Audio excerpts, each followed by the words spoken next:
Asia anyway. Okay, Malindo, the flight delay, so here I am, and that's why I'm late. Okay, it's not an excuse, but I think it's a good reason. Yeah, it's a good reason. Now, the topic that we're going to discuss tonight is the Chinese belief. Now, before we go further details, there are a few things that I need to share with some of you. Number one is that we have a module which can last for 6 to 8 hours just to talk about the origin of the Chinese people, what they believe, okay, where does all this belief originate from, and then the taboo, the do and don'ts, and what kind of approach. Because you see, when we talk about in particular da'wah, I believe that most of you are going to agree with me that there is no one size fit all. Okay, there is no one size fit all. No, this is not like a free size that it can fit everyone. No, especially when we are talking about doing da'wah to a particular race or tribes, you need a different set of skill, a different set of rules apply. But that doesn't mean that we ban the rules of Islam to do it. No, everything will still be according to the Quran and Sunnah. So when we talk about doing da'wah to the Chinese, we have to understand, not all Chinese are the same anyway. There are some Chinese who are very Chinese, there are some Chinese who are less Chinese, there are some Chinese who are ultra Chinese. You know, it's like how you define Malay today. You have some Malay who are very, those traditional Malay, you will say, you know, kampung right? When they are a bit in between, you know, they're kind of, you know, Muslim, you know, Malay Muslim. When you talk about those Malay who doesn't really practice Islam, you know, they are that kind of modern Muslim, with the kind of intonations that you describe a Malay. So the same thing with Chinese. Some of the things that I'm going to share with you, you cannot take this and put it to your friend and say, you are Chinese, so you must believe this. Not necessary. Not necessary. Because some of them, they might have even rejected that kind of belief. Despite they might still acknowledge, they might still say that, okay, yeah, I'm a Buddhist, I'm a whatever they are. Okay? So, let's go to a bit of the statistic for the Chinese population in Malaysia. Now, the latest census, the latest one, but I'm not going to use the latest one because there's still a lot of grey area there. So, I'm going to use the previous one. It's still considered as latest because every 10 years we're going to conduct a census anyway. According to a census back in 2010, that was like 9 years ago. Okay, 9 years ago, Malaysia have around 28 million population. Okay. Now, there are some words that I forgot to translate it because I do all this translation during the flight just now. Because suppose the poster is in Bahasa. Okay, so I assume that this talk going to be in Bahasa Melayu. But since Kak Shima requests that, you know, there might be people who do not understand Malay, so I have to do it during the flight. Okay, now 28.3 million populations, and out of that numbers, 6.9 million they are Chinese. Okay, they are Chinese. Now, and out of that 28 million, we have 42,000 who are Muslim. But when you look into the statistic, 42,000 Chinese Muslim, out there are 706,000 Chinese who say they are Christian. So which means, having said so, which means with every Chinese Muslim that you see now, out there are roughly around 18 to 20 Chinese Christian. If today we have one Chinese who is going to become a Muslim, so which means equivalent to it is like, if we are using that statistic, there's going to be 18 to 20 Chinese going to be converted to Christian. Please don't ask me the questions later about, brother, why Chinese is okay with Christian but not Islam. We save that for another topic. Okay? Because you need a different sort of analysis for that. Again, I dislike that kind of method where one size fits all, one answer for all. No, it's not. Sometimes there is whatever that we know today, most of it, is just a text. But we should understand the entire context of it. Okay, so it's not like, okay, out of sudden it's like the Chinese was born to like Christian and the Chinese was born to hate Islam. Is it that way? No, it's not. So which means there must be a context, there must be a chronological order to what is happening today. Who we are today, we are tall, okay, maybe biological. If we are slim or fat, there must be something that we have ate before. So there must be a context to it. So save that for a different session, inshallah. And now, interestingly as well, from this statistic, I mean, if you look into some of the research here in Malaysia, it was said that when Islam first came to Malaysia, there are three possible reasons, theory, they say. The Arab, the Indian, and the Chinese. Now, regardless who they are, okay, don't fight, don't go and, spend another 1 week just to talk about who brought Islam to Tanah Melayu. Okay, it's not going to change the fact that the Malay have become Muslim, okay? Now, just take for example, if we say it is the Chinese who play a role in spreading Islam in Tanah Melayu. Let's think about this. When the Chinese Muslim came to Tanah Melayu 800, 900 years ago, they came as a majority or as a minority? The minority. Now, they are the minority, but if, let's say, that theory is true, is right, that it is the Chinese who spread Islam in Tanah Melayu, now, how is that possible? Of course, at the end of the day, we are talking about the guidance is coming from Allah. It is not that the Chinese, they are more eloquent. No. But let's think about this.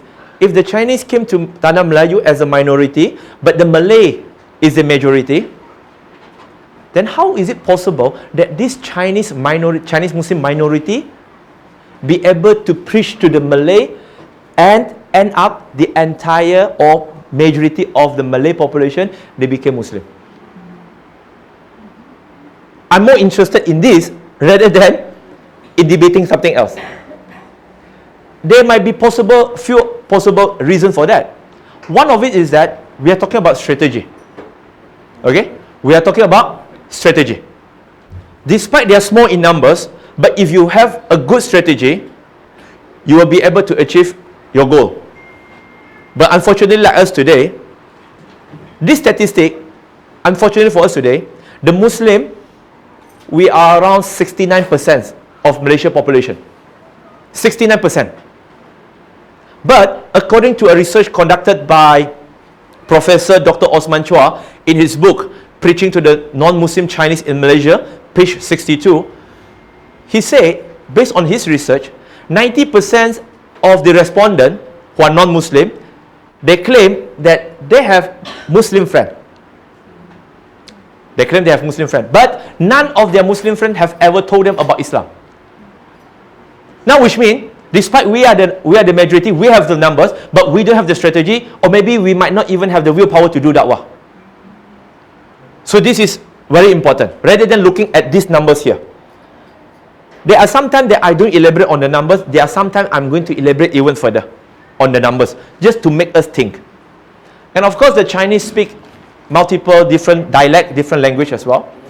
And we have to understand again, brother and sister, when we talk about languages and dialect, not all Chinese, maybe our, let's say, Cantonese. Anyone of you understand Cantonese here?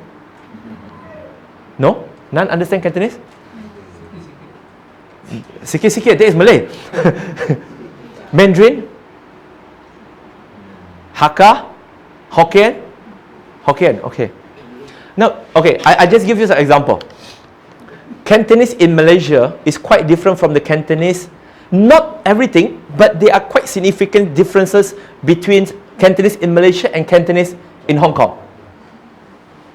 In Malaysia, if market, okay, the early morning market, the Chinese will say as pasar. Pasar lah, from the word pasar. They make it Chinese, mencinakannya. Okay, they localize the word pasar in bahasa Melayu, and they make it into Chinese word pasar. If you don't call the Hong Kongers as honky, they dislike it. Okay, don't call them honky. Okay? They don't like it. If the Hong Kongers was to come here to Malaysia and you tell them, hey bro, let's go to pasar, they will ask you, what is pasar? Because over there they use pasar. They will use 走洗. 走 is early, si is si chiao, market. So 走洗. If we go to the pasar malam, we'll say, hey, even the Chinese, they're not going to be so schema like saying that, hey, let's go to ye si. They are not going to use that kind of proper words. They will use, let's go to pasar malam. Okay? But if a Hong Kongers were to come here, don't tell them go to pasar malam. They don't understand what is pasar malam. If you saw a police in Malaysia, when we saw a police, how do we call them? Rather than only bahasa, but other than that, we'll call them as mata. Mata. Now, if you talk to a Hong Kongers, they don't understand what is mata. They don't understand what is mata. They call it like警察. So, and here in Malaysia, we're talking about tapi Hokkien. There is no tapi in Chinese word, okay? That tapi is tapi, tetapi. In bahasa Melayu, they have make it into a Hokkien language. Okay? Sabun. Sabun is sabun lah. So you can see it has been localized. They will not say mian pao. Very, very rare you will hear a Chinese say mian pao. Mian pao is roti, bread. So what they will say, hey, let's go eat roti lah. Even when we speak English also, we use roti. Okay? You get what I mean? Now this is not a language class, huh? But just to make us understand, there is a differences when it comes to the dialect. Even the Hokkien in KL will be quite different from Hokkien in JB, will be quite different from Hokkien in Penang and in Kedah. The pronunciation wise. Okay? Make it clear. Easy to understand. Bahasa Melayu standard is what we used to speak every day. But when you go to Kelantan, it's different. When you go to Terengganu, dragon fruit become dragon fruit. Okay? There is a G there. So be very careful. But it still mean the same. Okay. Now, the Chinese, despite most of them, they will identify themselves as Buddhist. But again, it's just by birth. When you truly conduct a research, you might, it's not a surprise if you find out that, okay, basically most of the youngsters today, they might say, I'm a Buddhist. My mom is a Buddhist. My dad is a Buddhist. Okay, but how about you? I'm a Buddhist too. Are you sure? I'm just solo. Now, we might be laughing, but put this in mind. This sort of question, if were to ask to our children or our grandchildren, will they answer the same? They might answer the same too. If somebody asks them, are you a Muslim? Yeah, I'm Muslim. Why are you a Muslim? My father and my mother is a Muslim. So are you really Muslim? Yeah, I guess so. Because there's a statistic, there's a research conducted by Yakin Institute in US. They say that 1 out of 3 Muslim youth in US, they never tell their friends that they are Muslim. 1 out of 3. Okay? And then 4 out of 6 say that they never talk about Islam to their friends. And 1 out of 6 say that sometimes they will even pretend not to be a Muslim because of the Islamophobia that's happening there. So that's why this is like an extended version of, the Chinese belief. So mostly they have their BTC. There is a research conducted by University Malaya. So they say that, in general, Malaysian Chinese, they are not really pure Buddhists, but they are more into BTC. Buddhism, Taoism, and Confucianism. But of course, syncretized with the Chinese culture. Yes, Buddhism, Taoism, Confucianism. And of course, free thinker. Yeah, I will explain that later, inshallah. No worry. What is Buddhism? What is Taoism? What is Confucianism? My son just asked me this now. Yeah, no worry. We are not going into too academic. We just layman understanding, just for us to understand them. Because sometimes, honestly speaking, sometimes we focus so much into research about other religion, go very in depth, But at the end of the day, most of them, majority of them, 95 or maybe 98% of them, they don't even understand about that things that we know. And when you talk to them, hey, your religion talk about this, right, in this book, in that book. Huh? What book? I never read about that. And you read so much in order to do da'wah to that person, at the end of the day, they don't even understand. They just want simple logic. So it's better to equip yourself with certain simple logic rather than with so in-depth of this philosophy, this book, this scripture, that scripture, this quotation, that quotation. Don't waste time. That, let the scholars do it. Okay? Unless you are scholars, then tafadhal. No problem. And free thinker. I'm a ex-free thinker. Yeah. Ex-free thinker. Okay? It depends on who I'm talking to. When I was on a flight to Sri Lanka, a Buddhist sitting next to me, and he asked me, "Are you a Buddhist?" Because he saw me reading a Buddhist book, a book about Buddhism. So I say, "What do you think I will answer?" He asked me, "Are you a Buddhist?" What do you think I will answer him? Why should I say yes? I'm not. You want to make me a kafir? I just say, I still have the word Buddhist there, but I say, yeah, I'm an ex-Buddhist. Okay, I still have the Buddhist there. Yeah, I'm an ex-Buddhist. So, he said, why? Then it opened up a different conversation. Oh, so you are ex-Buddhist. So now you are? I'm a Muslim. You see? Then, oh, why? Then when they ask why, you have more to share. Okay? I will always try to use things in context rather than out of context. Okay? Most of the words that I choose, there is a purpose to trigger a conversation. Free thinker, and of course, you have quite numbers of, well, Chinese who are atheists. China, communist.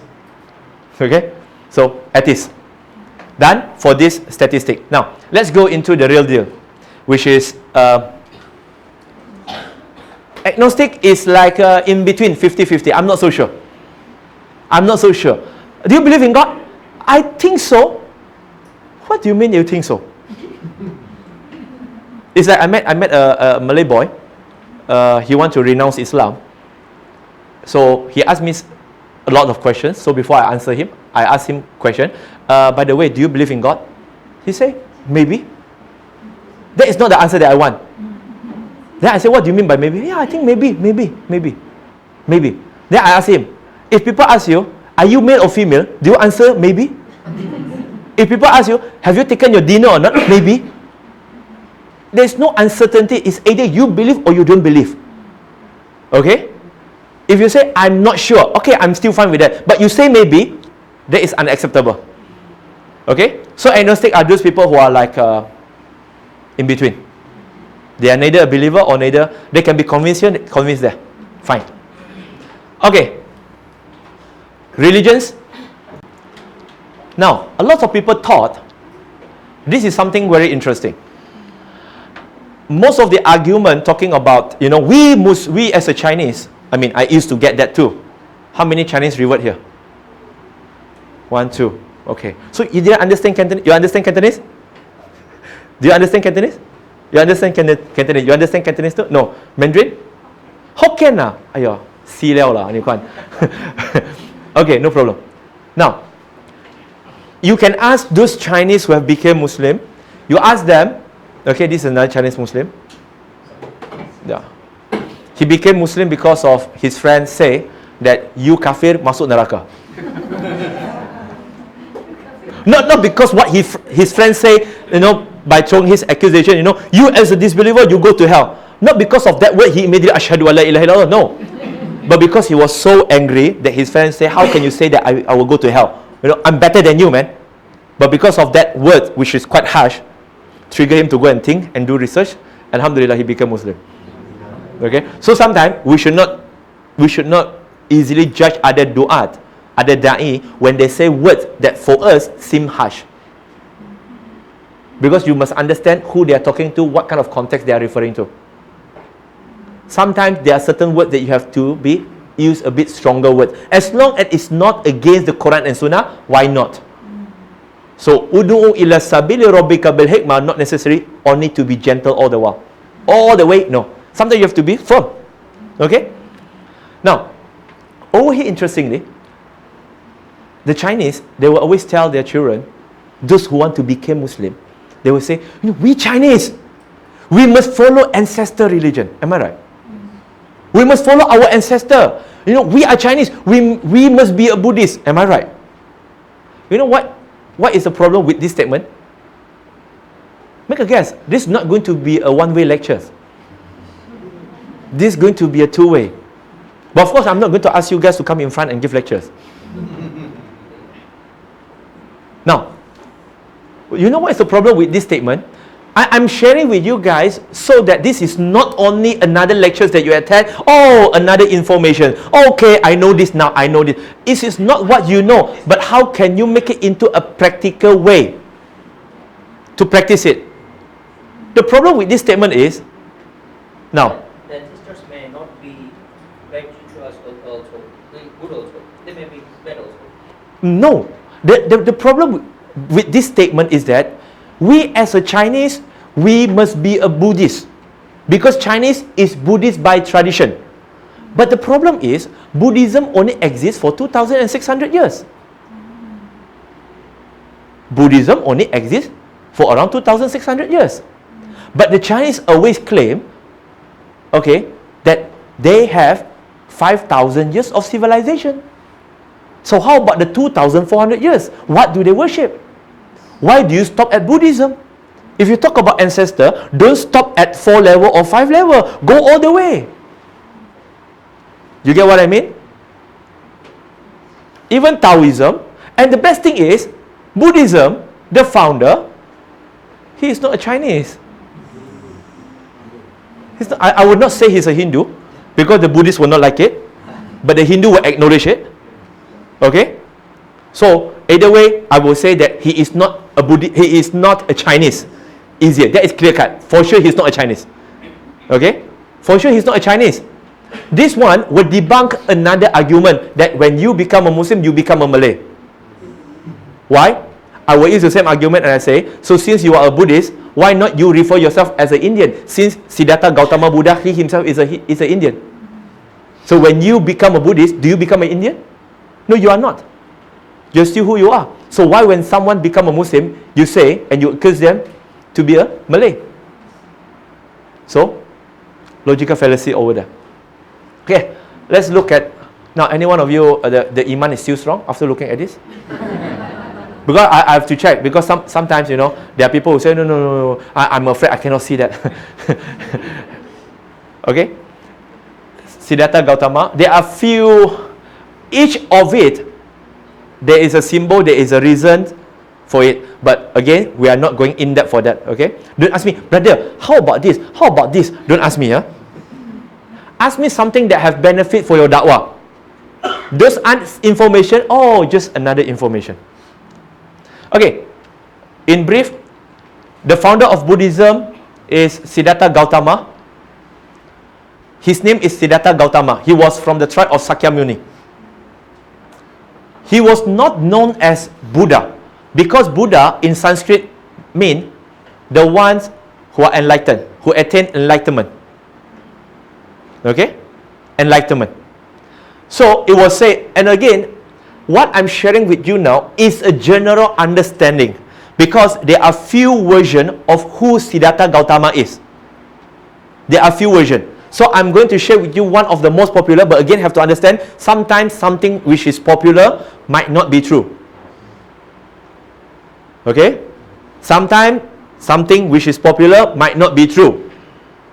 Even in Islam too, there's a lot of things which is very popular, even being used by those celebrities, preachers, on TV, on radio, but it's not true. Okay? So he was said to be born in Lumpini, Kapilavastu, some say Kapilavastu, Nepal, 566 BC. And this version is talking about that his father is a king, King Sudartana, and his mother is Queen Maya. Now, and he have one wife, so-called Yasodhara. But again, there is one book say that Siddhartha Gautama, he has 4 wives. There is another book, another narration. Okay? Now, when he was born, when Siddhartha Gautama was born, the father was approached by a soothsayer, okay, and that person told him that, your son will not stay in this place. He will not inherit this kingdom. Okay? He will go and stay away, deep in the jungle. Then the father say, no, what can I do to prevent my son from leaving this place? So that person say, okay, stay away from him exposed to these four things. Old people, sick people, dead people, and righteous people. Stay away from this. So at the age of 29, when his wife Yasodhara is giving birth, okay, to his child, and he went out and he saw all these four things. Okay? He saw all these four things. And during that time, when he saw all these four things, he just don't understand why there are people who are suffering here. He didn't get the answer. So at the end of the day, just because he didn't get the answer, he decided, okay, I have to find the answer. So that is the beginning of his story, of how Buddhism started. Okay? So this Buddha is his title. Now, let me share with you certain basic teaching of Buddhism. This is first part, the Four Noble Truths. He said there is a dukkha, because what he saw just now is all suffering. Suffering in Bahasa Melayu? Dukkha. You have a highway called dukkha. Right? The highway is called dukkha, right? No, dukkha is called dukkha. Because who amongst you are happy when you pay the toll? So is dukkha suffering? Suffering. But alhamdulillah, you see, they are very smart. They know how to balance things up. So now they create a new highway called sukha. So when you drive, you have sukha and dukkha. No, I'm not lying. Seriously, there is new highway called sukha. Dukkha is Damansara Ulu Klang Expressway. Sukha is Selayang Ulu Klang Expressway. Everything highlight and they directed to Ulu Klang. So end up Ulu Klang jam.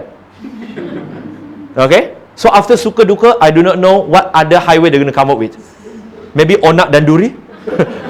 Maybe. Okay. Now, dukkha, and the cause of dukkha is the samudaya, which is there is a desire to own something. There is a desire. You want something. Okay? Or in our simple language, it's called nafsu. Okay? And to remove this dukkha, you have to go through this. The nirodha. Nirodha means the cessations of needs. No more desire. So far clear? The cause of this dukkha is because there is a desire. And to get out from this dukkha, you have to remove the desire. That's why you see why people choose to become monk. And monk, they don't work.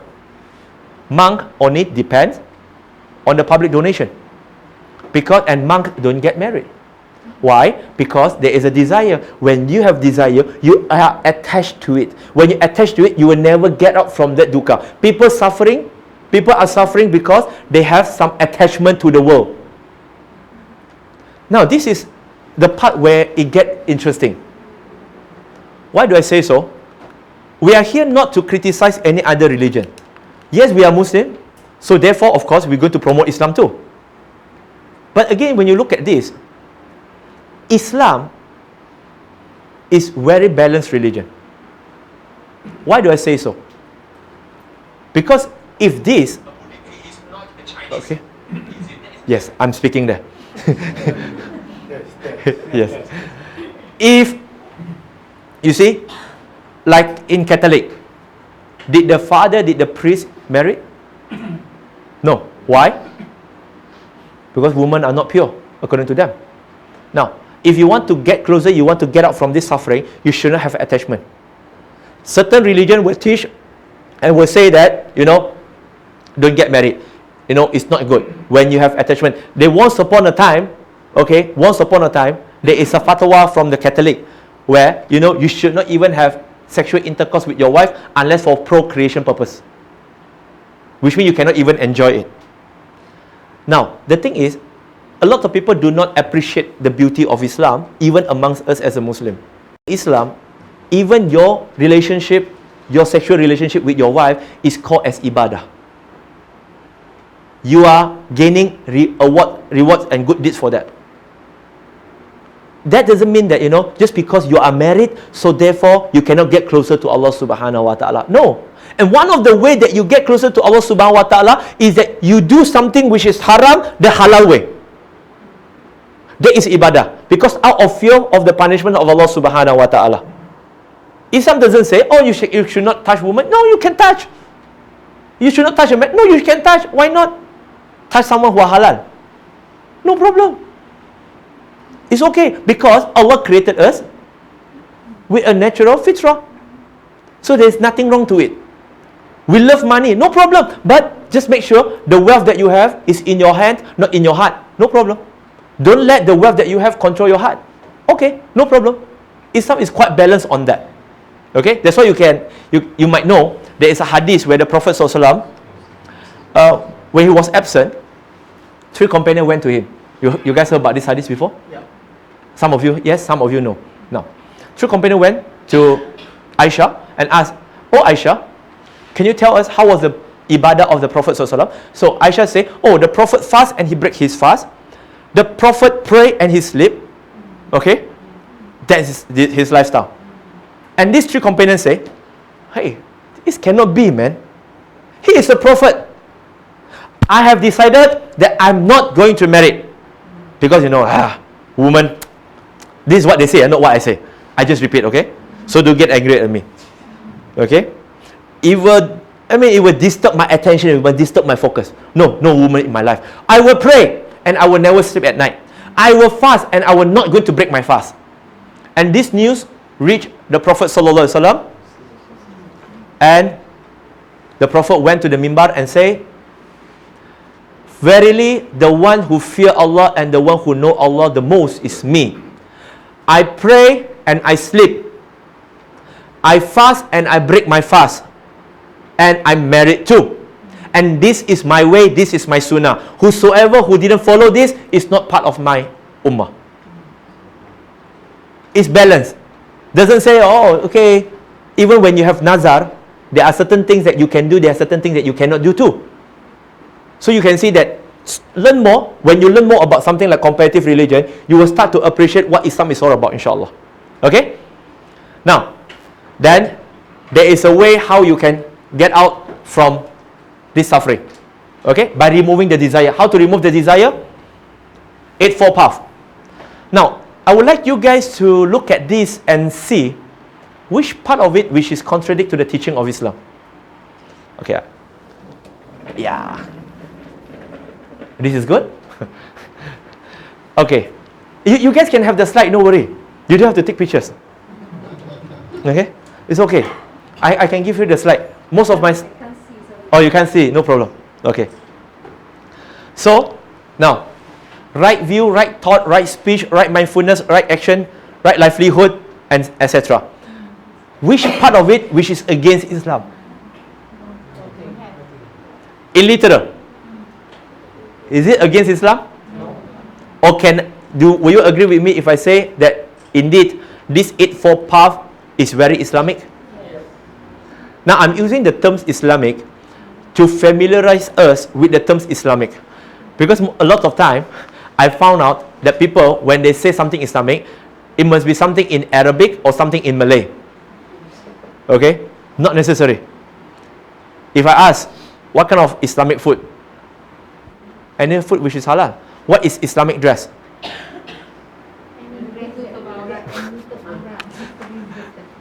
What is Islamic dress? Islamic dress is anything that covering your aura.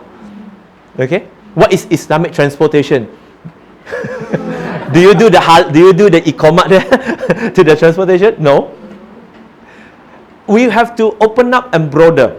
Like for example, when you use the term Islamic, okay, to your friends who they're always punctual, they have good discipline, they love to smile. So you can say, hey, you are very Islamic.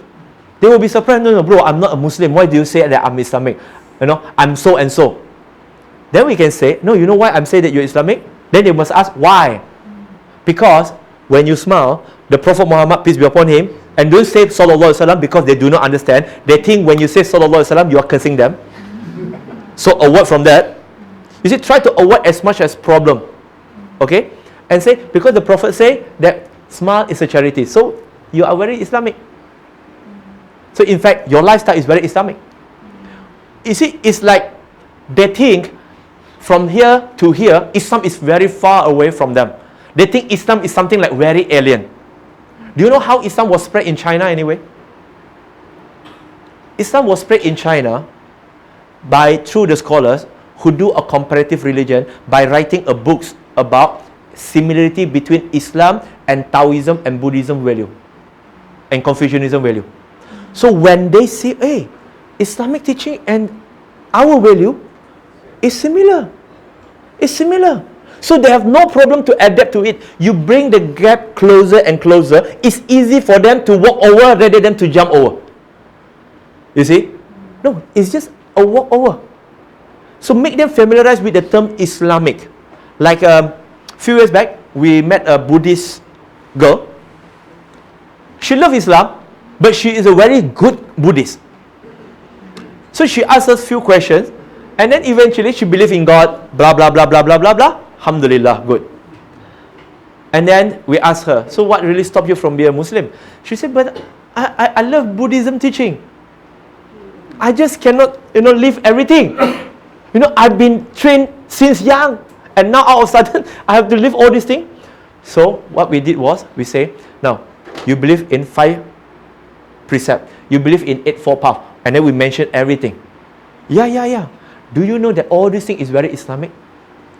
No, but that is Buddhism teaching. Yeah, I know. But Buddhism teaching, when you go to Islam, this value, is it being taught in Islam too? Whosoever who believe in Allah, right speech. Whosoever who believe in Allah and the hereafter should speak good or remain silent. Is it there in Islam? Yeah. Right intention, is it there in Islam? Innama akmalu biniyat. It was there. Right action, right livelihood. What is not there in Islam? So, whatever that you do, continue the good value that you have in Buddhism and just continue. But this time, rather than just do it because I want to do it, but you make it as an intention for your ibadah to Allah subhanahu wa ta'ala, that's it. Don't you know that all those things that you have practiced all this while is very Islamic? It's just that this time you just have to add on to believe in God. Because Buddhism in general, they don't believe in God. And that solved her problem. Alhamdulillah, she became Muslim. So using the right terms for them to understand. We are not lying, we are not deceiving people. Because in Islam, when we're doing da'wah, we are not allowed to deceive people. Okay? Now, this is a 5 precept. Do not avoid killing, avoid stealing, sexual misconduct, avoid false speech, avoid intoxicant or drugs. Is it very Islamic? Can we say that this is like our Maqasid Sharia? Right? Now, this part, and again, as much as we as a Muslim, we dislike people who interpret Islam according to their understanding, we should do the same to other people too. We should not interpret all these things by using Islamic context. What should we do is that we should use what their scholars say about this. Like for example, avoid killings. Most of you have heard that Buddhists are vegetarian. Am I right? Most of you? Now, is it really a Buddhism teaching? Not sure, right? The fact is, it is not Buddhism teaching to be vegetarian. By stating avoid killing, that doesn't mean they cannot eat meat. You know why? Because one of the interpretations for this avoid killing is that if someone in the market, they have slaughtered a chicken and you just go there and pick it up, that is not killing. Because that chicken was not killed because you ordered it to be killed. Like for example, if this chicken is still alive and you say, I think I want this chicken. And because this chicken, you say you want this chicken, and this chicken have to be killed, so therefore you are the one who ordered this chicken to be killed and you are guilty for that. Fish, no problem. And in fact, one of the chief monk who have passed away, Tan Sri K. Damananda, okay, Mahavihara. He wrote a book, and you can get this book for free in a Buddhist temple. The title of the book is A Buddhist Vegetarian. It's just a small booklet, and at the conclusion, it's very Islamic. The conclusion is very Islamic. The conclusion is, whosoever who say and whoever who claim that Buddhists and Buddhism teach vegetarian, that Buddhists must be a vegetarian, please ask them to bring forward which book, which scriptures, which page, and which sentence. It's like Qurhatu burhanakum in kuntum sadiqin. He said no, it's not. Because never. Because one of the theory why Siddhartha Gautama passed away, because he ate a pork which has been poisoned. Okay? So, it's not. And one of the things is that, because when you look at all those monks, you have saw them bringing along some bow, right? What is the purpose of this bow? It's not for them to sell amulets or what. No. This bow, basically, originally, this bow is actually just for them to line up early morning, because they are only allowed once a day. So they only line up on the street, and then the public would donate the food to them. Whatever that the public donate to them, they must eat. If there's a meat, can they say no? No. Because their purpose is to stay away from the worldly need. So whatever that people give to them, they eat. Okay? So this is one of their interpretation. Now, avoid sexual misconduct. A lot of people misquoted this as well, even Muslim. They say, you see, as a Buddhist, you should not even zina, zina. We have to understand, for us, La taqrabu zina, Surah Al-Isra, chapter 17, verse number 23, that is referring to our context. But according to their understanding here, it's different. Their understanding here is that when they come to the issue of LGBT, one of the monks have said before that Buddhism never say anything about this. About, should a man and woman only, or man and man, is it permissible or not? What he said was, no. Buddhism is silent about this. As long as you are not attached to it, that is fine. This is their one of the interpretation too. And this one, avoid intoxicant or drugs. This is where things also get quite interesting. Because after I became Muslim, I no longer drink alcoholic drink. I don't even drink that. So my friends who I used to hang out for clubbing, so they come and they talk to me, and sometimes they try to be sarcastic. They say, see, now you no longer can drink with us. That was like the first few years I became Muslim, I know nuts about it. So I didn't reply anything. I just say, can you don't ask me?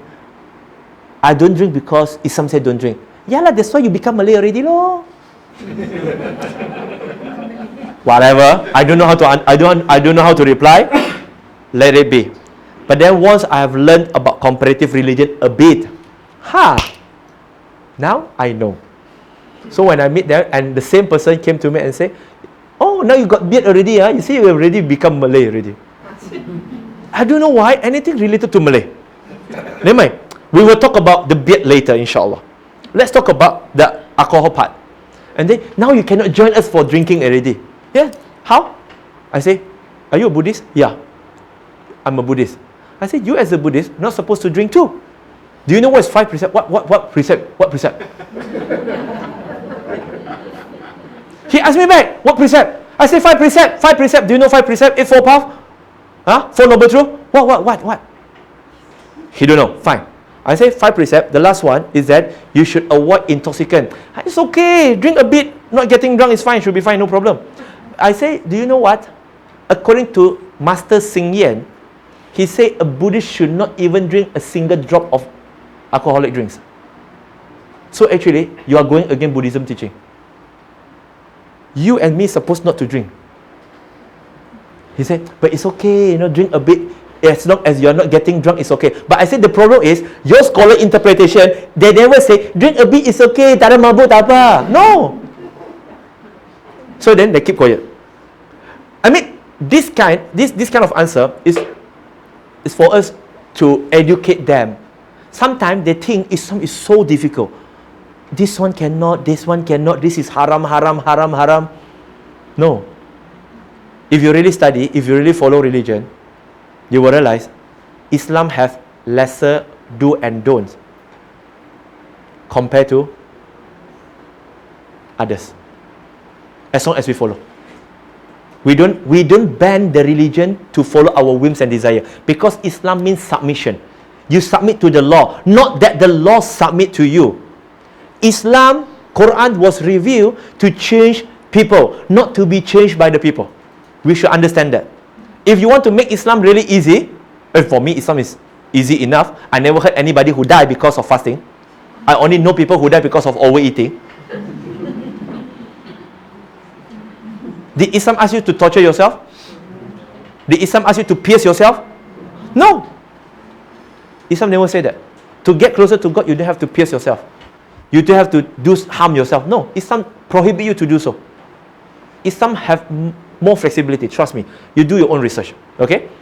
Now, this is the monk demonstrate in Bangkok in 2005. They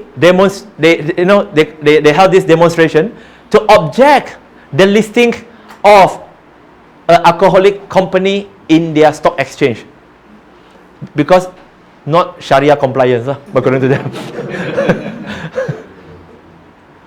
Now, I would like to ask you, for us as a Muslim, can we join hand in hand with this group of monks to protest?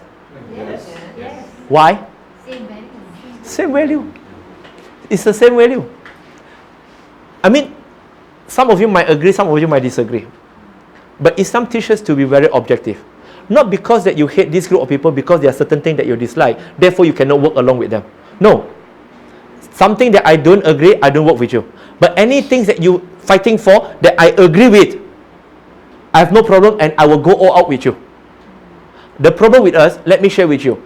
Another topic that I'm sharing before this, not here, is about feminism and LGBT. Now, not many things that you might agree with sister in Islam, am I right? But again, is it everything that sister is in Islam is fighting for is against Islam? Is there something which is good that we can be together with them?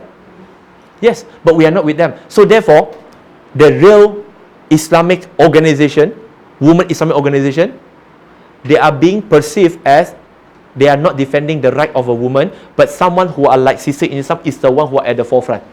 Because we, the real practicing Muslim, are silent. The one who get the coverage is them. So people will think they are the one who do the most. But why are we not joining hand in hand together? We can do that too. There's no problem. With any other religion, we can join hand in hand too. Okay? To do what is good. What is not against Islam. And for a monk, routine, they only eat once a day, before noon. Not allowed to dance, sing, no music. Okay? They should not have applied any perfume. Live modestly. They are not allowed to accept money. And in Theravada, compulsory for male monk to follow 227 precepts. Just now 5, is it easy? The Yam Sing part. Okay? This thing is very interesting, because when I was in Hong Kong, this visitor came into the mosque, and then they asked questions to the volunteers there, and then eventually they said, we have a guest from Malaysia, maybe you can ask him. I mean, you are the volunteer, I'm here to give training. So okay. And then they asked a very good question. They say, how can Islam be compatible with the lifestyle of the Hong Kong people?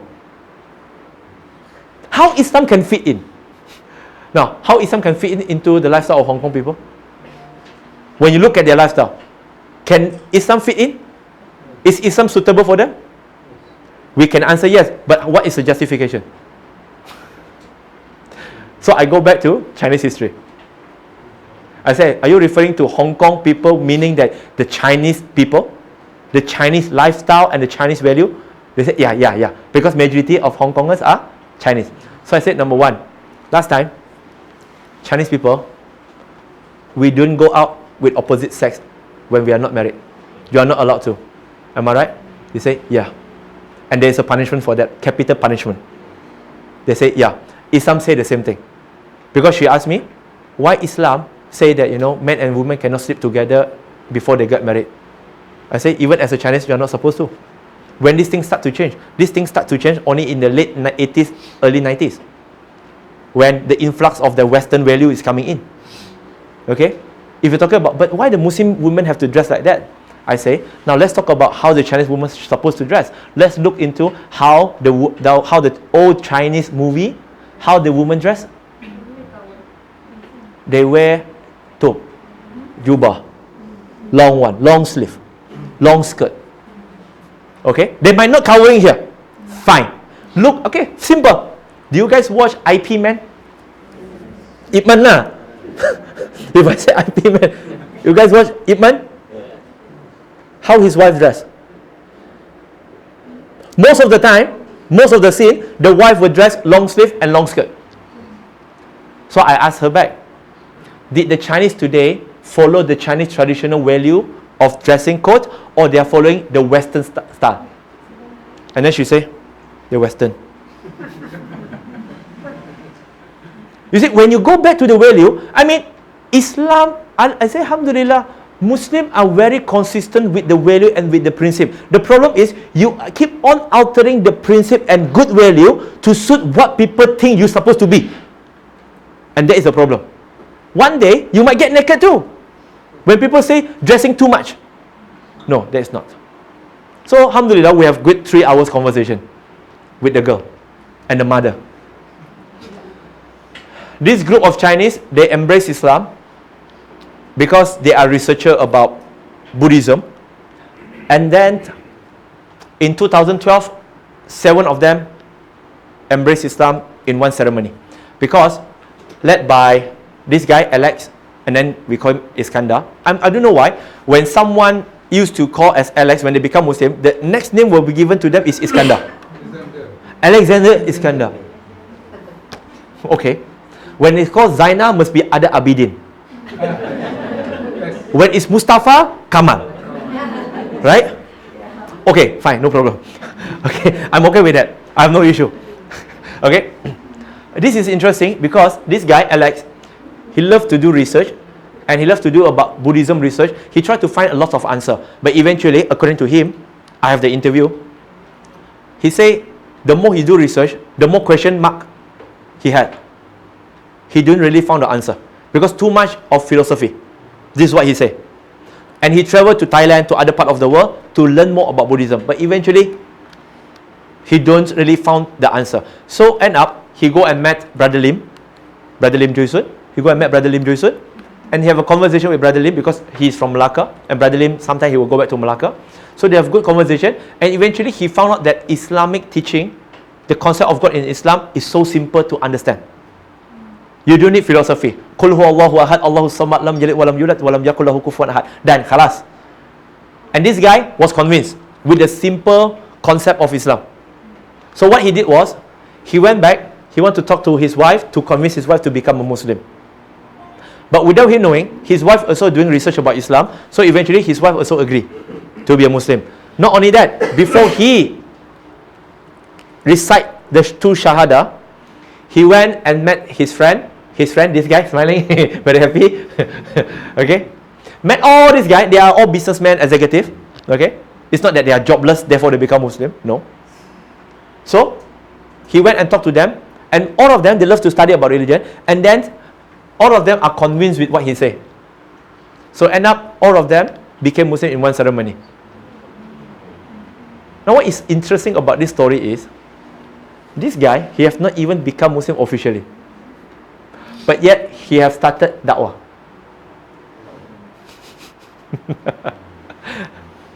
He has not become Muslim officially, but he has doing da'wah. Now, we have become Muslim officially for how many years? This actually, when I heard about his story, it reminded me about Abu Bakar as-Siddiq radiallahu anhu. Because the moment he became Muslim, for the first 2 days, 10 people became Muslim because of his da'wah. What is interesting about Abu Bakar as-Siddiq was, there is no articles of faith, there is no pillar of Islam, there is nothing else about Islam yet during that time. The only thing that Abu Bakar might know during that time was Ashhadu an la ilaha illallah wa ashhadu anna Muhammad Rasulullah. Khalas. And he just went out and he do his da'wah. Today, I believe, most of us who are here tonight, our knowledge are far more better compared to Abu Bakr during that time when Abu Bakr started his da'wah. Because during that time, there's no articles of faith and pillar of Islam. But he have only one trust, one belief. This guy is a messenger, which is Prophet Muhammad Sallallahu Alaihi Wasallam. I trust him, and he went out and he do his job. That's it. Sometimes we think too much. I think I cannot lah. I cannot lah. Everything I cannot. When it come to Islamic work, everything cannot. When it come to iPhone, hey, I think I can afford lah. No problem lah. Everything they can. So we have to change our mindset. Okay, denomination. They have Theravada. I mean, not to go in depth on this, to make us easily understand, Theravada, okay, and then Mahayana, this is the mainstream. This is the mainstream. Vajrayana, this is the denomination where Dalai Lama belong to. Okay, this is a denomination where Dalai Lama belong to. And if let's say, according to the mainstream, this is like the Salafi, this is like the Khalaf, this is like Shia.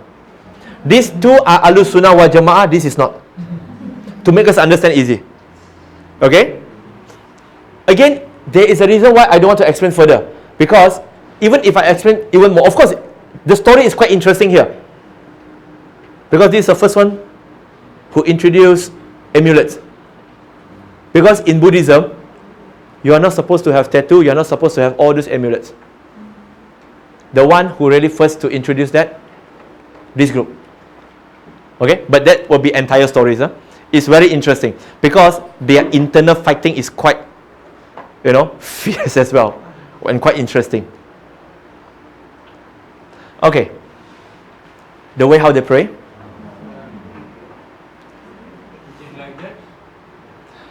Yeah, again, it look like a Muslim. That's why there is a hadith where the Prophet said, do not pray like a dog. You are not supposed to put your entire hand like that, flat. You should raise it up. Okay? But this is the way they pray. We just respect. You agree or you disagree, there is a different issue. There's a lot of way how they pray. There is a booklet about that. Okay? Like tata cara sifat solat lah. Okay? I mean, now, I'm not making fun of Islam anyway. Before people go and lodge police reports saying, oh, you see, Brother Firdaus is making fun of Islam. No, I'm not. I'm just trying to use certain words to make us understand easier. Because some people was offended when I say, oh, what? How can you say this Theravada is Salaf, this Mahayana is Khalaf, and this is Ahlus Sunnah? They are not Muslim. How can you say they are Ahlus Sunnah? I'm using a word that makes us understand easier. Okay? Sometimes people don't take joke, and they take joke very seriously, and they take things which is serious as a joke. You get what I mean? Now, two things before we talk about Taoism. Two things about Buddhism is, Buddhism, number one, in general, they do not really have a clear concept of God, which means if you ask most of the scholars, they will say God doesn't exist. God is not important in the equation. Everything is nature. Okay? Number two, they do not believe there is a roh, there is a spirit. If you ask them, how do they rebirth? And we have to differentiate between reincarnation and rebirth. These two terms sound similar, but it's not. Reincarnation was mostly used by Hindus. Rebirth was used by Buddhists. Reincarnation, according to Hinduism, is that they reincarnate together with the spirit, whereas for Buddhism, rebirth is for without spirit. How they rebirth is a matter of mystery. Okay?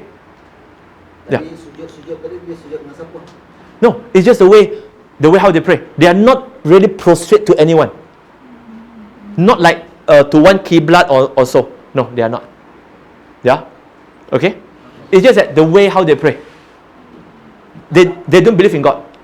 Tak ada Tuhan. Mereka tak percaya ada Tuhan. And early this year, Alhamdulillah, I have a friend. He used to be so much against me.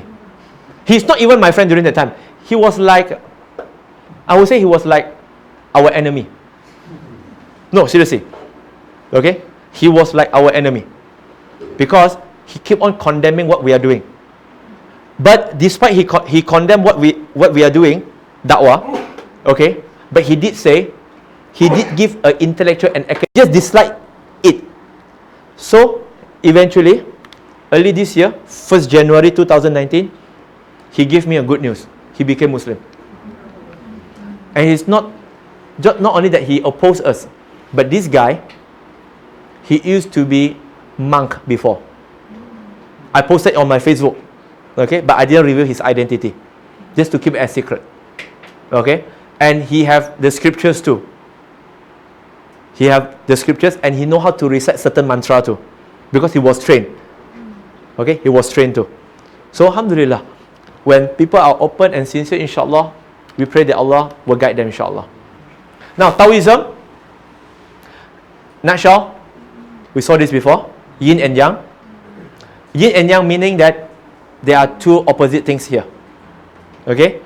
The good and bad, the night and morning, man and female, passive and active, so on and so forth. Which means things are in balance. That's why you see, when it comes to Chinese medicine, you know what the Chinese will do? They will detect if your fever is because of cold, they will give you something to heat up your body. If you are having a fever because you are cold, they will give you something. If you are because of hot, then they will give you something to cool your body, to make it balanced. Because they believe that, you know, everything there is a balance to it. Yin yang. Okay? Now, if they were to believe there are pair for everything, basically that is quite similar to the teaching of Islam in Quran, in Surah Yasin chapter 36 verse 36 and Surah Al-Zariyat chapter 51 verse 49, where Allah says Allah created everything in a pair. Okay? Allah created everything in a pair. This is the scriptures, Tao Te Ching. Okay? And this is another book. Again, you can buy this book in Popular. They have translated it into English. If you read in English, it's like a good poetry. It's like a good poetry. And you will enjoy it seriously. Of course, it will not be enjoyable like Quran. Okay? Again, I'm very afraid nowadays people will misquote me. When I say you will enjoy, then there will be someone going to edit this video, cut it half. You see, Brother Firdaus say this, you reading this Tao Te Ching is much better than the Quran, in which I never say so. But they will just pick that part and say, you see, Brother Firdaus say you read this, you will enjoy it. As if you know reading Quran, there's no enjoyment. And I never say that. They love to commit straw man fallacy. No, I have enough enemy out there, so please don't misquote me. Okay? Yes, sister. Sorry? No, Tongsing is different. Tongsing is different. Tongsing is mostly for like fortune telling. Okay, that's why the Tongsing, every year they will change.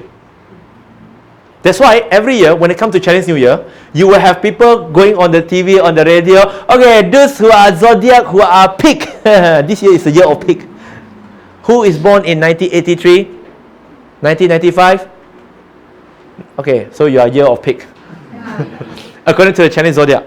So they will say, okay, those who are in this year, you know, okay, your favorite color. If you want to get married, this year is the best year. If you want to give birth during the year of tiger, you will give birth to to a cup. So you will give birth. So it's good. This year is good. So they will tell you, this year you should have more color of this. This year you should have these numbers. If you want to change numbers, change this. If you want to buy a number plate, buy this. So it becomes fortune telling. Okay?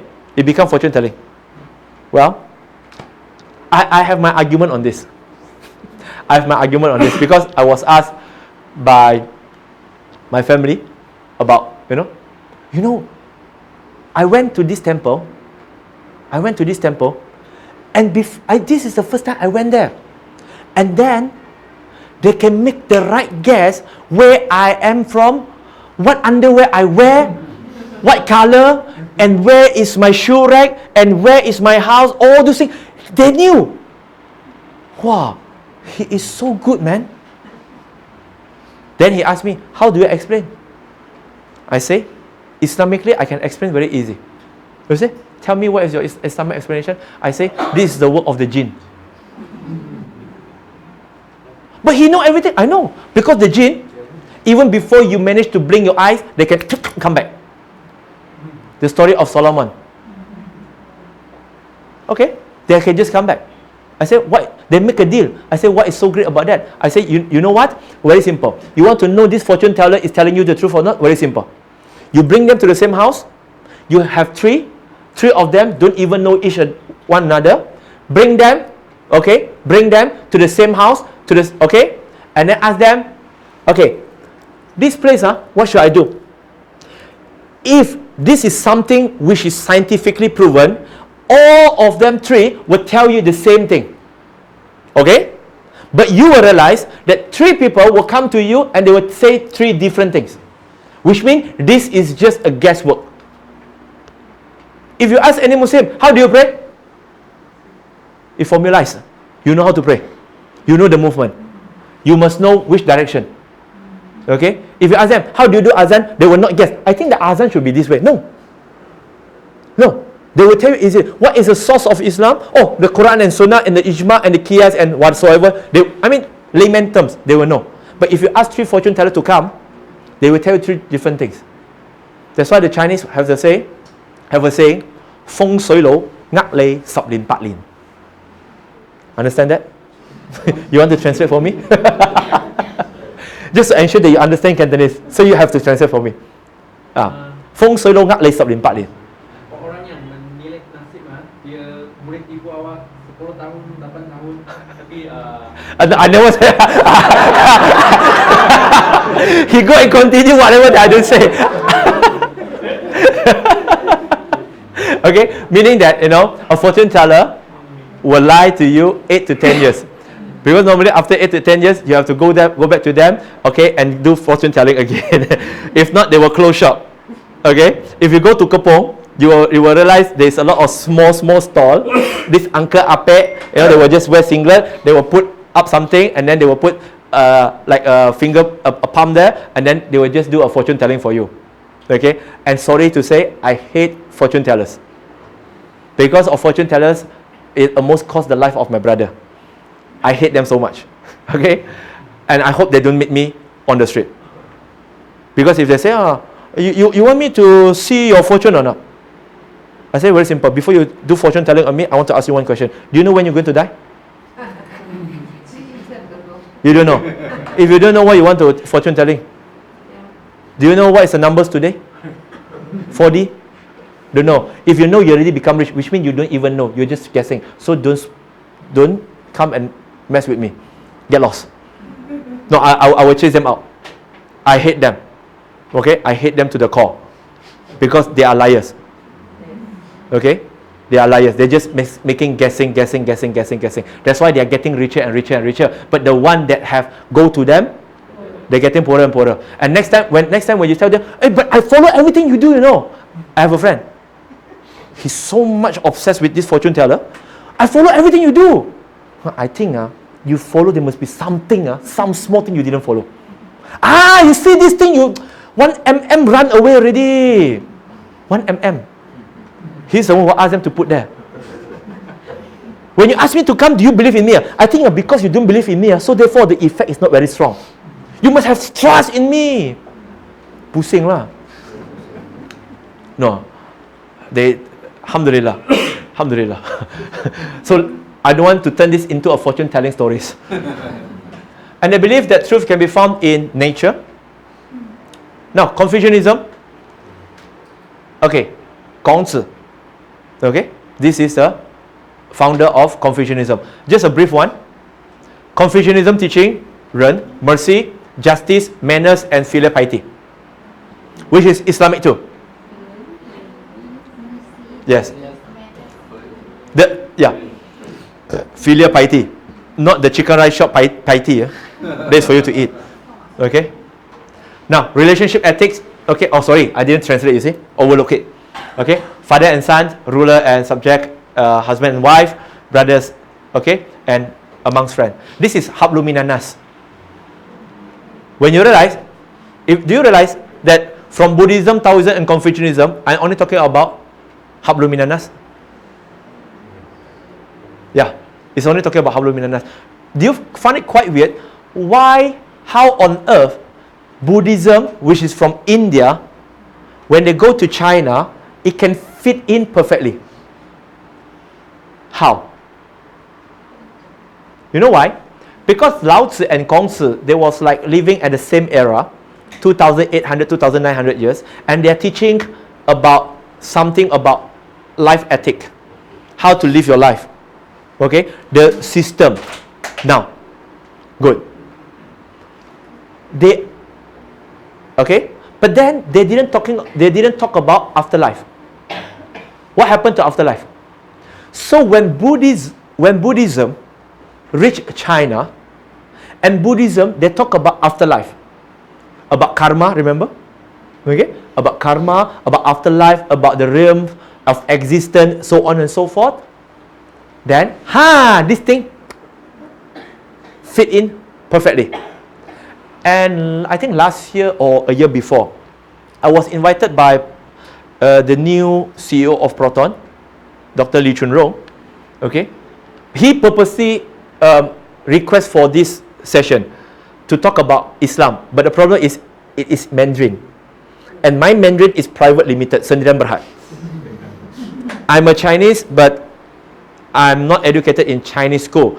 I can speak Mandarin, alhamdulillah, can speak a bit, normal conversation. So what I did was, I'm not saying that I'm a Musa, but I'm saying like Musa, when Allah asked him, go and talk to Pharaoh, he said, no, I cannot speak. Can you allow me to bring somebody? So I brought 2 persons, okay, who are well versed in Mandarin for them to translate. When I say, how to say this, pronounce.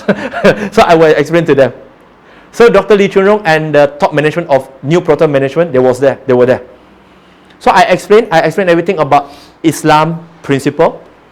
And then when it comes to Q&A, alhamdulillah, and then he asked question. And his question is quite straightforward. He came forward. This is the part where I'm afraid the most. When the time of question and answer, that person not only asked from there, but he came forward and he used the whiteboard and he draw something. Okay? He draw Buddhism, Taoism, Confucianism. These 3 religions. So he asked me, these 3 religions, where Islam belong to? Where Islam belong to? If you were me, which one, how are you going to answer this? Okay, all, but how? By you saying all, which means Islam is in all these 3 religions, which means there is no need for me to embrace Islam. Okay, so all these 3 is subset of Islam. Subset. So you mean that Buddha are prophet? No, actually. They are branch manager. No, all these three religions. This is Islam's partially. So. But Islam came 1,400 years. Yeah. But they exist 2,800 years. How can you say they are subset of Islam? No, it's okay. It's good. It's good. I purposely go and provoke you guys. Okay. And honestly speaking, during that time, when he asked that question, I'm still thinking how to answer him. I'm still thinking. And then I walked towards the whiteboard. I walked a bit slow that day because I was searching for the answer. So I keep on praying in my heart. I say, Allah help me. Help me. So I went there and I draw. Okay? I put Islam on top. Right in front of the CEO. Okay? I put Islam on top. So he asked me, what is this? I say, Buddhism, good value. Teaching is very good. Taoism, teaching is... Because my presentation have nothing to do with Buddhism, Taoism, Confucianism that day. So I repeat whatever that I shared with you just now about, 5 precepts, 8 4 paths, all these things. It was there in Islam. Taoism, it was there in Islam. Confucianism, it was there in Islam. But these 3 religions, I say, is good. They are 99%. But these 3 religions didn't really talk about God. But Islam talk about God, so therefore Islam complete all these religions. And his reaction was, good answer. He liked it. Okay? Not because I'm good, I'm asking Allah to help me. Not that I become a prophet, Allah reveal something to me. No. Nauzubillah. Okay? If not, later Jais will come and arrest me. A Chinese guy claimed to be a prophet. This is a Chinese prophet. Like the Malay have the Rasul Kahar. This is a Chinese prophet. No. Okay? So, sometimes you just have to speak the truth just in front of anyone. You just cannot, alamak, this is a CEO lah. We have to diplomatic a bit lah. No. When it's time for you to say, you have to say it. But say it in a nice manner. Don't be too confrontational. Okay? Okay. Chinese practice. This is the wheel of existence.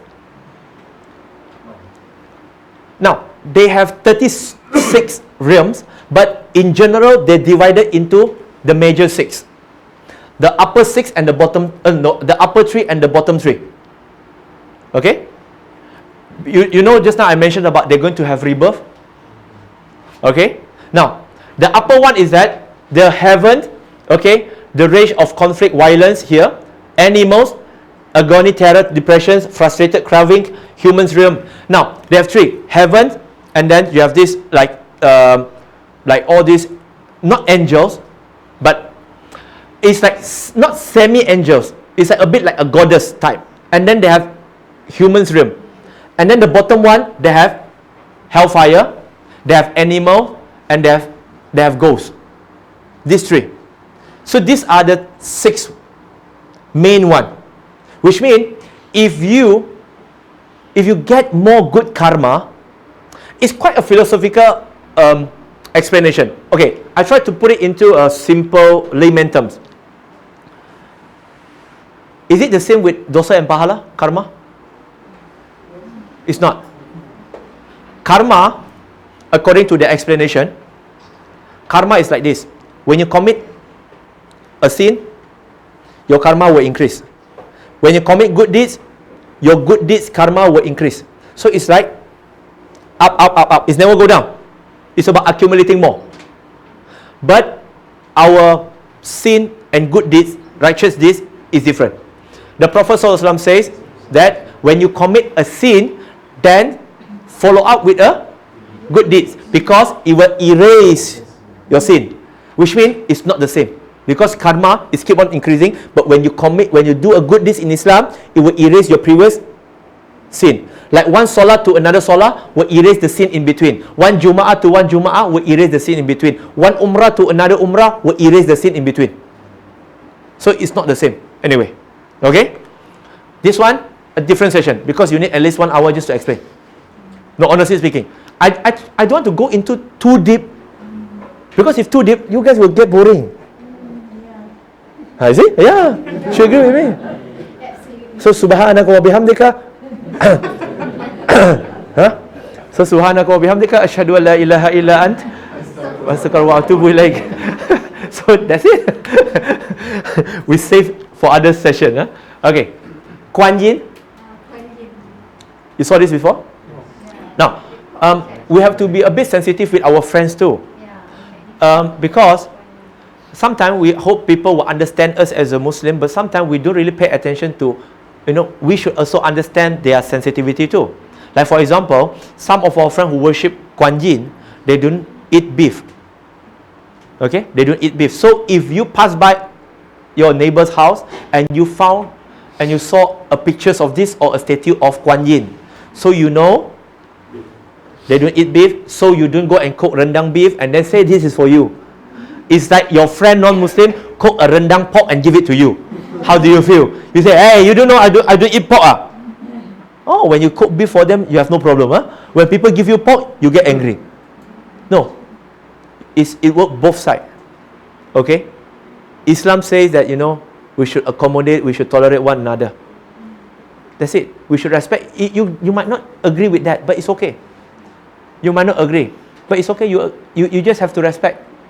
That's simple. Okay? But Kuan Yin. Nama dia. She. Okay. Sorry. I cannot call him as he or she. There is a reason. No. She is a she here. She is a she. But he is not a she.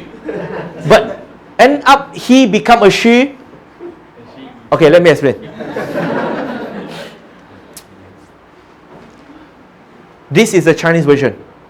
The original version, she is not a she. She is a he. How he become a she? Don't ask me. Her name in Chinese is Kuan Yin. But in India, she was known as a him, as called as Avalokiteshvara, a prince. I went to Guangzhou Museum, and I found a statue. And over that statue, it explained, this is Kuan Yin. I was like, how come this is Kuan Yin? Then I read the explanation, and they say, this is Kuan Yin. The original form of Kuan Yin is Avalokiteshvara. Okay? She is not Buddha, but she is Bodhisattva. It was said that she have achieved enlightenment, but she refused to be promoted to become a Buddha. So she remained as Bodhisattva, so she will become in between, so she can help normal human being. And she always appear in the movie called Journey to the West. She is the one who controlled the ring on the Monkey King. Layai lah. You are naughty, so compress the ring. Okay? She is the one. Get it clear? Tua Pek Kong. I'm not going to talk about Tua Pek Kong so much, but Kuan Yu, Kuan Gong. Now, all these things, all these gods that they worship is a hero during that time. And this will bring me to a very interesting part where 2006 until 2011, I didn't keep my beard. I didn't have my beard. So then, after I start to keep my beard, my friends start to accuse me. I see, gotcha, you are Malay now. Now, because I have a beard. So, I say, since when I become Malay? I'm saying I'm still Chinese. No, you see, you got beard. You got beard, you become Malay already. You become Haji. And during that time, I haven't performed my Haji yet. I only performed my Hajj last year. So, I'm not a Haji yet. So I say, no, to become a Haji, you don't really have to keep your beard. You just have to go and perform Haji and come back and you're Haji. I'm not a Malay. No, you see, you got beard. I say, wait, you're Chinese? Yes. And you are Buddhist? Yes. I say, in your house, do you have Kuan Kong? Do you have Tua Pek Kong? He said, yeah, got. I say, go back and look at them. All of them got beard. Now I want to ask you, you are more Chinese or I'm more Chinese? Right? When you look into the old movie, the Chinese movie, you look at the emperor, you look at all the scholars, those people who are in the palace, you know, they were before they say, you know. This is a status of those high-ranking people, those people who have high position, they have beard. They are smart people. Those peasants, those farmers, they don't have beard. Okay? So I say, if let's say according to Chinese traditional, I am the high-ranking Chinese, you are the low-class one. Take that. Tit for that. Okay? But of course, this is how I joke with my friends. Okay? And they say, wow, you like this also can. I say, why can't? You try to be sarcastic to me, I say, take it. I say, try to be more Chinese after this. I say, keep your beard. Okay? Keep your beard. Okay? Don't forget. And you guys, have you guys ever watched this movie, this drama called Justice Pao? Dark face, and then the moon. Oh yeah, Pao Ching Tin. Okay? He got a big beard. And he will do the hudud. The hudud is that? Chop. Tsam! So he will throw something and then tsam, which means capital punishment. The hudud during that time. And it was said, I mean, this guy really exists. And it was said during his rule as a judge, there is a period where in his area, he have no fear of anyone, okay, except Tian. Tian, it can mean a lot of things, but one of it can refer to God. Okay? And he do not care who you are, he will just follow the rule. And it was one of the period where it was the most, peaceful era. Okay? Datuk Kong. You guys know this already, right? By now? How this thing come into existence anyway? How Datuk Kong come into existence? No, not Japanese occupations. It's actually, now, let me explain to you. Now, this is Datuk Kong. Datuk Kong in general is in Nusantara. It is Malaysia, Indonesia, or maybe Singapore too. Okay? Basically, in general, it is a Malay. Malay who have passed away, and Datuk Kong is like the lowest ranking among the gods. Okay, that's why they always put stand alone on the street, you know, just on whatever, the lowest one. So who is this? This is Sultan Abdul Samad. Okay, Sultan Abdul Samad, when he passed away, he have no beard, but after he died, he have beard here. Okay, now you see, this is a hybrid. Yes, hybrid. How this thing come into existence? Number one, the Chinese, when they was in China before they came to Malaya, they worship a deity called Tuti Kong. Tuti, Tote. Kong is like someone elderly, someone that you deserve to obey and listen to. Okay, Tuti, Tote. The place, the owner. It's like in Malay folklore, you have penunggu. Okay? Ya penunggu, minta tumpang lalu ya Datuk ya. There's no one there, but you will still say tumpang lalu ya Datuk ya. Okay? So, when they came to Malaya, they cannot bring along that Tuti Kong because that Tuti Kong is just ayanda kawasan. To make you understand easier. So, when they come to Malaya, they believe every part of the place. That's why for a Chinese, almost every part of the house or every part of the world, there is a certain part which is owned or being ruled by some unseen things. That's why they have the deity for kitchen, which they worship differently. Okay, so when they come to Malaya, they cannot bring along that one. So they believe in Malaya, there must be something like penunggu also. And during that time, the Malay, they do something which is un-Islamic, which is they worship Datuk Keramat, not the Datuk Keramat in KL.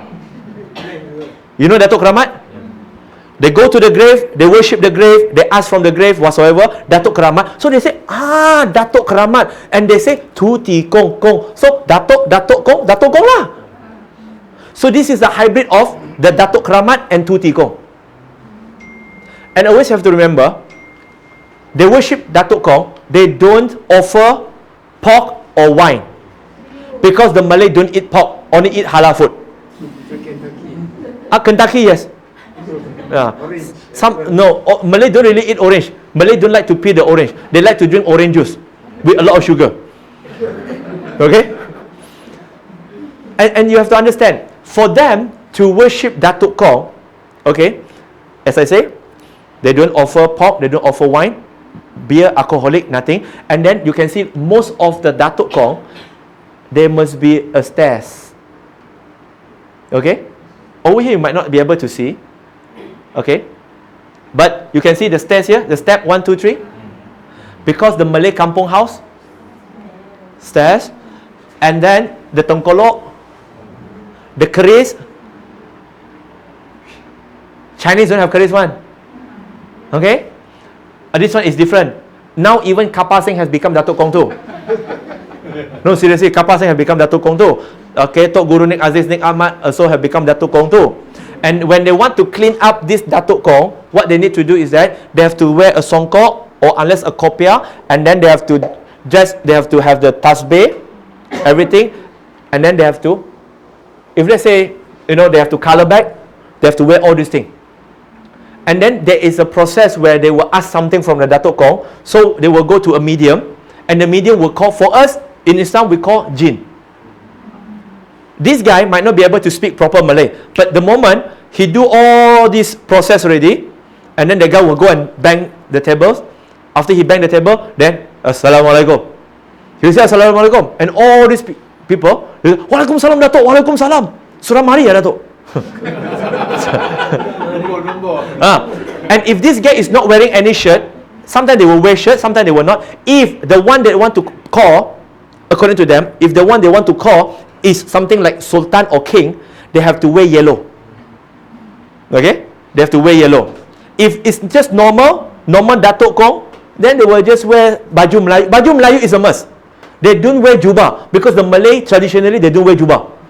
So they will wear, okay? And then their followers will start to help them to dress up, and then, I mean, recently viral the videos, right? You see that guy? Now, he is singing he's singing an Indonesian song in a Chinese temple.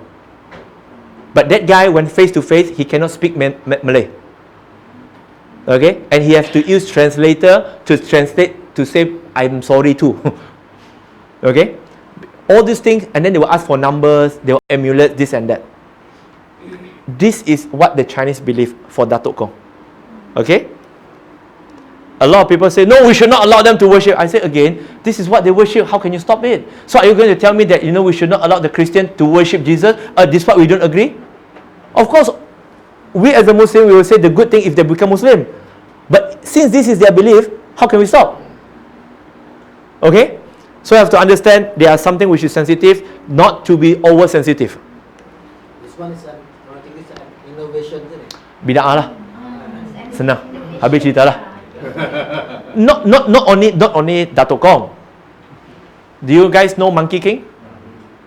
Monkey King was not found in any Buddhist scriptures.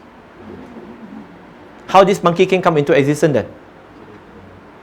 Because when someone wants to do a movie, write a novel, the monk, okay, the Tang, okay, he need to travel to India to get the Buddhist scriptures. This guy, he really exists. He started his journey in Xi'an, the Silk Road. That guy started the journey. But when someone wants to write a novel, they are saying to themselves, now if we want to write a journey of this monk, and the lifestyle of a monk is very boring, I mean, how are we going to sell the novel anyway?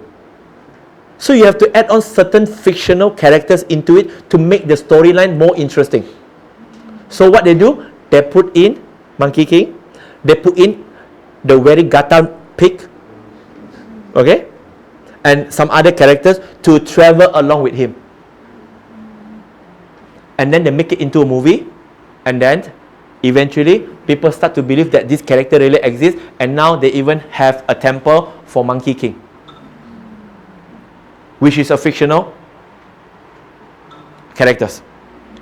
Okay? So far? Get what I mean here? Ancestor worship. This is one of the earliest worship. They believe that just the way how, this is more of a Confucianism filial piety. Just the way how the father and the mother look after the children, just the same way after they pass away, they should also do the same to the parents. That's why one of the key things is that when a Chinese become Muslim, they were always very worried. Now after I die, who's going to worship me? Who's going to offer to me? You know how I'm going to answer? I did that to my father and mother too. When they ask me, after we die, who's going to worship us? Who's going to do the offering? I ask them. I give them like a, head you win. No, head I win, tail you lose. So I say, will you prefer me to treat you good while you are alive and you can enjoy it, or do something that you might not be able to enjoy it later, after you're no longer here? Which one will you prefer? Of course, they try to be tricky too. So they say, I hope both. I know, but both is that something that is unknown. You don't even know. But here, if I treat you good, I buy food for you, I bring you out for dinner, whatever it is, you can enjoy. I buy you dress, not I burn you some dress. So which one will you enjoy? I say, it's better for me to treat you good here. Okay? So they say to worship them. So we tell them, and I told them, human being, in Islam, we don't worship another human being. We worship the creator of the human being. Of course, it's very difficult to say that, but eventually you just have to say it. Of course, they might not very comfortable with the kind of word. Okay? But then, if you don't start it right now, you will never start, and maybe after 5 years, you will not still start it. That's why I always advise the Chinese who become Muslim. They will always say, brother, I'm afraid if I tell my mother how, my father will be angry. My mother will be angry. How? I say, you're going to tell them 10 years from now or 5 years from now, they're still going to get angry. But if you don't tell them now, after 5 years, they're still angry with you. But if you tell them now, with 5 years, you can do wonders, you can do a lot of things, you can show them your changes after become Muslim, and maybe after 5 years, their anger will subside. You choose now. So I say, should I tell them after they die? After they die, what should you tell? They don't even know. Some say, I think I want to become Muslim after they die. I say, after they die, you become Muslim for what? One of the reasons you want to become Muslim because you believe Islam is the truth. You want to go to Jannah and you want your father and your mother to go to hell? I say, what a selfish creation you are. If you really believe Islam is the truth, then which means you should embrace it now and then be the best Muslim that you could and try to convey the message to them, and eventually you do your best and let Allah do the rest. Don't say, I think I would want to wait my father, mother to die first. I say, maybe you die first. Sometimes we are so overconfident to say, oh, they might die first. How do you know? You might die first. The tablet, this is a tablet where sometimes they believe that the spirit will go inside. So you have to understand, sometimes what the Chinese really believe and what the religion teach might be contradict to one another. Like if you ask majority Buddhists, do they believe in God? They will say yes. But when you tell them, actually Buddhism don't teach there's a God, they will be surprised. Okay? So what they really believe and what the religion really teach is like, it can be different sometimes. Chinese festivities, Lunar New Year. Can we celebrate Chinese New Year anyway? I know this is going to be a sensitive topic, but again, Firdaus Wong is Firdaus Wong. I will not run away from something sensitive. We might disagree, but again, let us disagree respectfully and let us disagree academically and rationally. Don't be emotional. Because when you want to make a proper judgment, you cannot be emotional. Can we celebrate Chinese New Year? If you ask me, according to my research, it's a cultural thing, not really a religious one. Up until now. Okay? Mark my word, I say up until now. Because we are still continuing to do research. Because things evolve. When you have more knowledge, you might change your opinion, you might change your stand. What I say today is not what I said last time. Okay? Be very careful. Now, yes, it's a Lunar New Year. It's just a celebration of the coming of the season.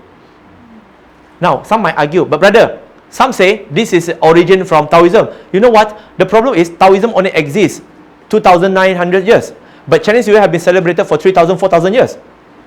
So which religion did this belong to? But brother, there is a zodiac in it. I know, but that zodiac is the influence of Buddhism, which come 2,600 years later. So how can this be originated from Buddhism? I'm not defending this because I'm a Chinese. There are certain elements of it that I don't agree. Okay?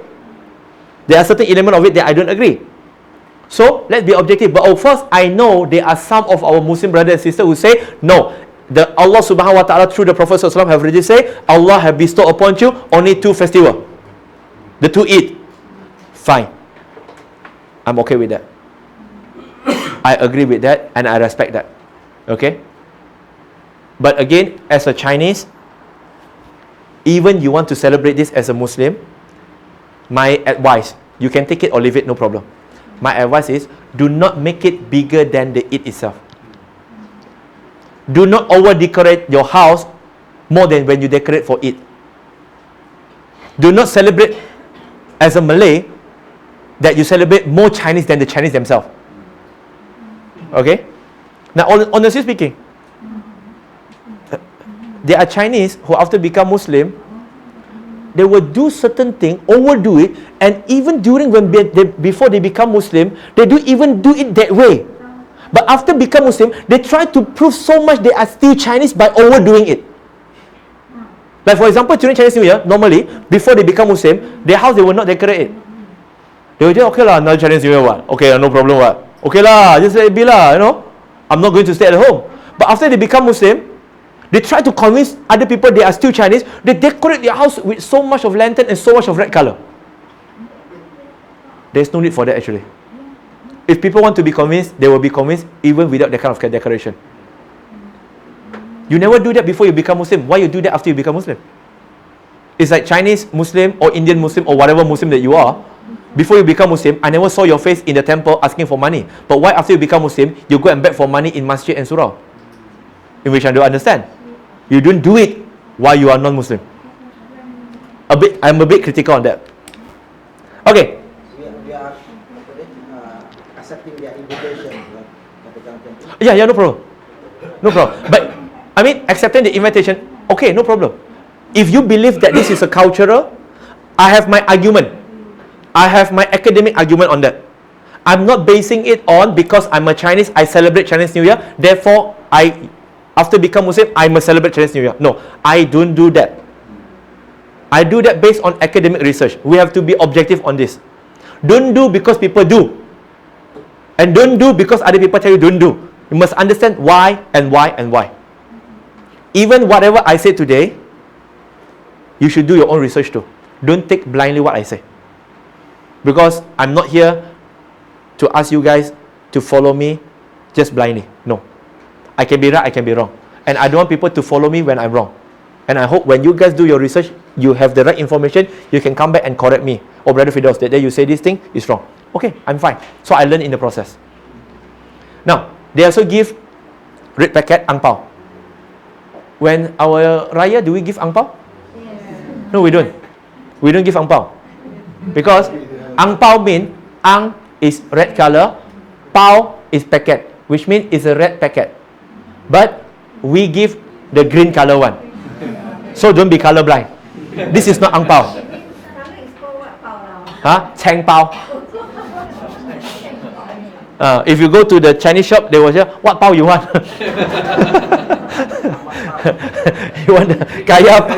You want the kaya pao, curry pao, BBQ pao? Malaysian culture. No, it's okay. It's okay. Okay? So that's why we have to understand this, because you have to... Okay, I make it very simple. Anything have to do with happiness, you give red color. Anything have to do with sadness, you give white color. You don't interchange between that. Don't try to be creative. Okay, red color, white color. I think this one happiness, I give green color. No. When someone got married, you give green color. The Chinese is very taboo on color and numbers. Okay? Green color, if you buy, for example, if you buy a birthday gift to your friend, a male, and he is married, you buy a green color cap for that person, you must kena taruh. You know why? Because this green color cap in Cantonese is called lok mo. Lok mo mean that your wife have another guys out there. If you give wrongly, I tell you, it will create war. When someone birthday, don't go and buy clock. Because for Chinese there is song zong, which means you are almost dying. Sakratul maut. So please go peacefully. So everything that they do, and whenever Chinese New Year, don't give them books. Because book in Mandarin or in Cantonese, it means shi. Shi is also sounds like kala, loss. So, and they want to gamble, and you ask them to go and lose the gambling. No, they don't like it. So be very particular for that. Okay? So, the words, the color, and the numbers. That's why you see. Now, this has nothing to do with any politician, but just, you see, he's giving white color. Datuk Ibrahim Ali. You look at this auntie. And then this auntie say, die lah, you, die. White color. You see, this also, hiyo, how come white color? Maybe Datuk Ibrahim Ali is asking him, I give you what you don't want to take. Take lah. Say, mati lah. All this dialogue coming in. They have to understand. I mean, each community, they have taboo on colors. Okay? They have. Black for this community might not be good, but for other community, black is good. So it depends. Okay? For Africans, they like colorful. Green color, yellow color, mixed with black color and blue color, multicolor. Alhamdulillah, I enjoy that. Alhamdulillah. Don't do that, okay? Okay. And then Chinese New Year, they also have, of course, those kind of fruits, snack. Now, if you are not sure either this is halal or not, don't go and ask, bro, this is halal lah. Got halal cert lah. Okay? You are not doing da'wah now. Okay? You are looking to fight. No. So, if you are not sure, just tell them, oh, it's okay. I have ate. I ate already. Now, you are not saying just now. You ate yesterday. Give a certain thing which is ambiguous, so we are not lying. You don't want to hurt their feeling by saying, bro, I'm not sure if this is halal or not. And you don't want to go and check the label. And then you go and use the halal scanner. Go and check with Jakim. Oh, sorry bro, this one's expired already, the halal cert. I cannot eat. If you are not sure, don't eat. Okay? And then this jisang. Now, you have your opinion, I have my opinion. Okay? For the past 3-4 years, my opinion is I don't do it. I don't do it. Because from our research, and it's in my book as well, okay, the origin has something to do with something religious. Despite, I agree, people say, but the modern version is originated from Singapore or Seremban. I know that version too. That's why when you go to Hong Kong and you go to China today, they are not doing this. They don't have Yisang. Okay? This is a new one. But the original, they call it as Yusheng. Yusheng, if you read back into history, the origin is this. It was not eaten on the Chinese New Year Eve. Last time, Yusheng was eaten on the 7th day of Chinese New Year. Very specific, on 7th day of Chinese New Year.